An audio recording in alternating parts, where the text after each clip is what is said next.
امام علی علیہ السلام کی خدمت میں ایک شخص آ کر عرض کرنے لگا، یا علی، میں باتوں کو بھول جاتا ہوں، دن بدن میرا دماغ کمزور ہوتا جا رہا ہے۔ جیسے یہ پوچھا گیا تو امام علی نے فرمایا، اے بندہ خدا، تمہارا چہرہ بتا رہا ہے تم گرم گرم کھانا جلدی جلدی کھاتے ہو۔ یاد رکھنا، جو انسان گرم گرم کھانا جلدی جلدی کھاتا ہے اس کا دماغ کمزور اور جسمانی بیماریاں وجود میں اختیار رکھتی ہیں، اور یوں وہ انسان باتوں کو بھولنا شروع ہو جاتا ہے۔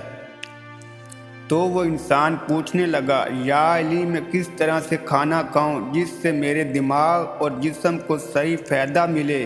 تو امام علی علیہ السلام نے فرمایا، کھانا کھانے سے پہلے اللہ کا نام لے کر کھایا کرو، کھانا بیٹھ کر کھایا کرو، کھانا سیدھے ہاتھ سے کھایا کرو، کھانا ٹھنڈا کر کے چھوٹے چھوٹے نوالے توڑ کر منہ میں ڈالا کرو اور خوب چبایا کرو، کھانے کے بعد پیٹ بھر کے پانی نہ پیا کرو۔ اے انسان، یاد رکھنا، اللہ نے رزق میں شفا، برکت اور رحمت کو پوشیدہ رکھا ہے۔ جو انسان صحیح طرح سے کھانا کھاتا ہے اور کھانا کھانے کے بعد اللہ کا شکر ادا کرتا ہے تو وہ کھانا اس کے جسم کے لیے شفا بھی بن جاتا ہے، دوا بھی بن جاتا ہے، برکت اور رحمت بھی بن جاتا ہے۔